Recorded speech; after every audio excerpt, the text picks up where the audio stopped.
المشاهدون الأكارم، أسعدتم أوقاتنا أينما كنتم بكل خير. من تلفزيون دولة إرتريا نحييكم ونقدم لحضراتكم نشرة أخبار هذه الفترة. معكم فيها قاسم أحمد، والبدء كالعادة بالعناوين.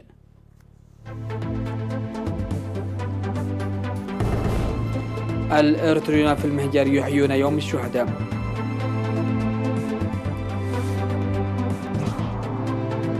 بناء مجرى تحويلي للتنمية الزراعية في أفعبت. جهود حثيثة للدفع ببرامج التنمية في فرع. منظمة الصحة العالمية تحذر من مرحلة جديدة وخطيرة لفيروس كورونا. فرنسا وألمانيا وبريطانيا توافقان على تمديد حظر الأسلحة المفروض على إيران. معطل 4 أشخاص في 3 انفجارات في باكستان. أهلا بكم إلى تفاصيل النشرة. أحيا الإرتريون المقيمون في المملكة العربية السعودية والسودان وجنوب السودان 20 من يونيو يوم الشهداء. وأحيا المواطنون يوم الشهداء باحترام توجيهات هذه الدول لمكافحة وباء فيروس كورونا واستخدام وسائل التواصل الاجتماعي وإضاءة الشموع في المنازل.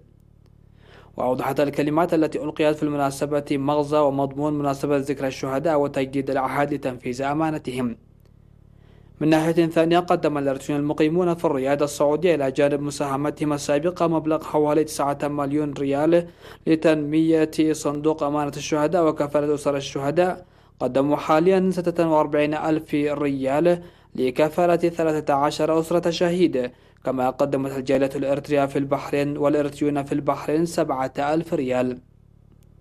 وفي مناسبة إحياء ذكرى الشهداء في السودان، قررت الجالية الإرترية في كسلا كفالة أسرتي الشهيد، والجالية في ولاية البحر الأحمر والجبهة الشعبية للديمقراطية والعدالة ومكتب السفارة أسرة الشهيد كل منهم، وكنيستي قدس ميكائيل وأبونا أرقاوي أسرتي الشهيد كل منهم، وقدموا مبلغ 5110 دولار إضافة إلى 10,800 جنيه لتنمية صندوق أمانة الشهداء.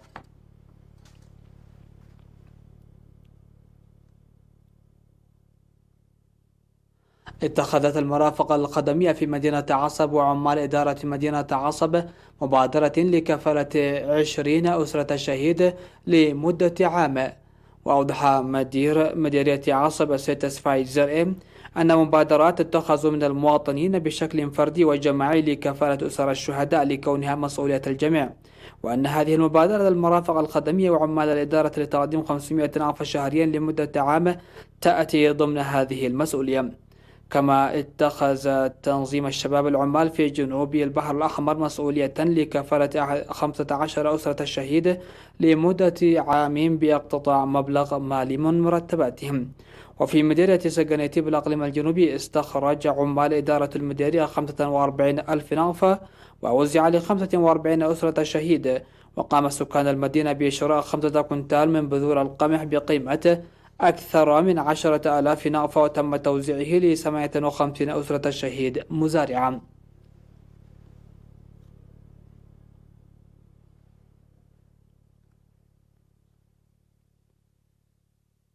قدم الدعم المالي والعيني لأسر الشهداء في مديريتي دكم حري وأبشاول بالأقليمين الجنوبي والأوسط بمناسبة 20 من يونيو. وقد قدم مبلغ 500 نعفة لكل من 40 أسرة الشهيد في وسط مدينة دكم حري، إضافة إلى 400 نعفة لكل من 40 أسرة في ضاحية مسالو. كما قدم ل 25 أسر شهيد في ضاحية ماي ورق مبلغ 400 نعفة لكل منها، والزرة ل4 أسر شهداء.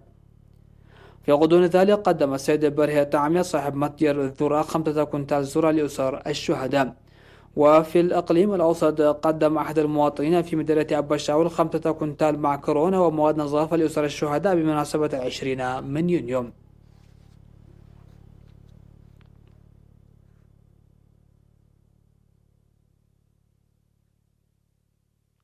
تجري أعمال بناء مجرى تحويلي للدفع بالتنمية الزراعية في ضاحية قبقب بمدينة أفعبت. يتوقع من المجرى التحويلي الذي يشيد منذ مايو الماضي بنفير السكان وأفراد قوات الدفاع ودعم الآليات وري مساحة 900 هكتار. وأوضح المهندس أهيا قلاتة المشرف على العمل أن العمل يسير جيدا لتضافر جهود وحدات قوات الدفاع وسيكتمل في الوقت المحدد له. وأوضح المزارعون عن ثقتهم لمساهمة المجرى التحويلي في تحسين حياتهم المعيشية. وقال مدير مديرية أفعبة السيد أحمد محمد نور رجب أن العمل جار لإكمال المجرى التحويلي من أجل استفادة المزارعين من موسم الأمطار.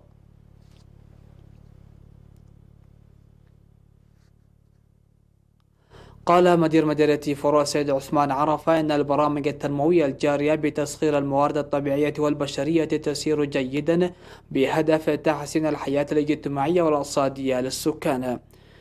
وأوضح لوكالة الرينا أن البنى التحتية تشيد لاستغلال جيد للسيول التي تمر بالمديرية، وأن إنتاج المزارعين من الخضروات والفواكه تسهم لسد متطلبات أسواق فروع ومصوام. وأشار إلى بناء مجرى تحويلي بطول 260 متر وارتفاع متر لإنجاح البرامج الزراعية الموضوعة. وحول خدمات التعليم قال السيد عرفة أن المدارس التي شيدت في عمر قابري ودنانلو وأوملي لتغيير فصول القيام أرسيت فيها مرافق سكنية للمعلمين ومصادر المياه وحلت المصاعب التي كانت وأسهمت لتجميع القرى. وذكر الجهود الجارية لحل مشكلة المياه للسكان المتواجدين على خط ربربية والدمحينة، وأن الخزانات الجوفية التي شيدت في عمر قابري وأوملي ودنانلو تأتي في هذا الإطار.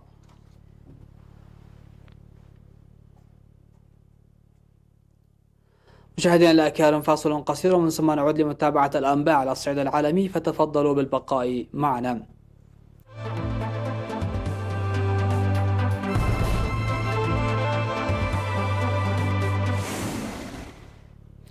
أهلا بكم على الصعيد العالمي. ومع الرفع الجزئي للقيود الصحية التي فرضت جراء أزمة فيروس كورونا، عادت منظمة الصحة العالمية لتدق ناقوس الخطر بشكل أكثر جدية.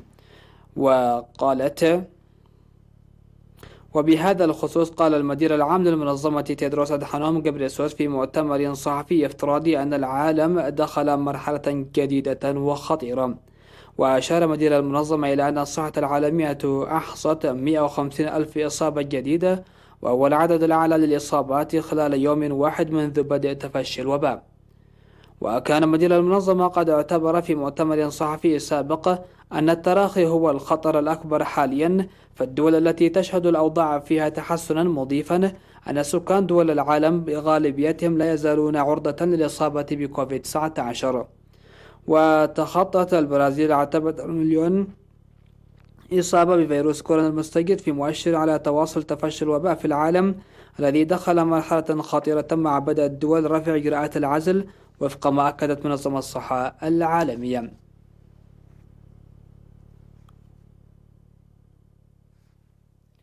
أعلنت الدول الأوروبية الثلاث الموقعة على الاتفاق النووي الإيراني، وهي فرنسا وألمانيا والمملكة المتحدة، معارضتها رفع حظر الأسلحة الذي يستهدف إيران. وكتب وزراء الخارجية الثلاثة في إعلان مشترك أن رفع الحظر المقرر في أكتوبر المقبل الذي تفرضه الأمم المتحدة على الأسلحة التقليدية يمكن أن تكون له آثار كبيرة على الأمن والاستقرار الإقليميين. كما أعلنت بريطانيا وفرنسا وألمانيا أنها لن تدعم الجهود الأمريكية حادية الجانب لإعادة فرض عقوبات الأمم المتحدة على إيران، لكنها قالت أنها تريد الحوار مع طهران بشأن انتهاكاتها للاتفاق النووي المبرم عام 2015. وإذا لم يمدد مجلس الأمن الدولي الحظر، فإن واشنطن هددت باللجوء إلى آلية حددها الاتفاق النووي تقضي بالعودة الفورية لفرض كل عقوبات الأمم المتحدة على إيران. واتهم وزير الخارجية الإيراني محمد جواد ظريف الدول الثلاث بخدمة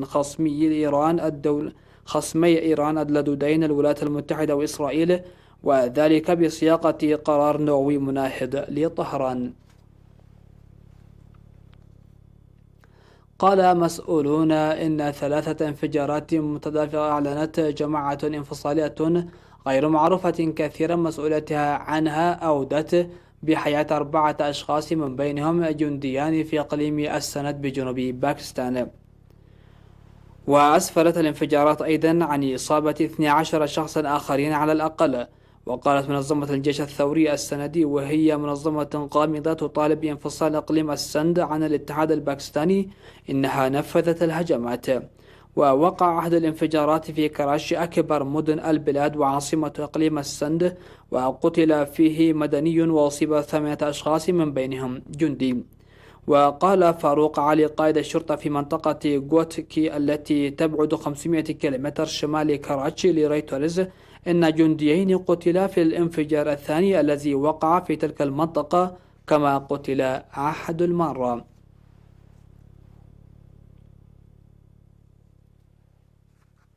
مشاهدينا الكرام، هكذا نكون قد وصلنا وإياكم إلى نهاية نشرة هذا المساء. هذه تحياتي وتحيات الفريق العامل، ودمتم في أمان الله.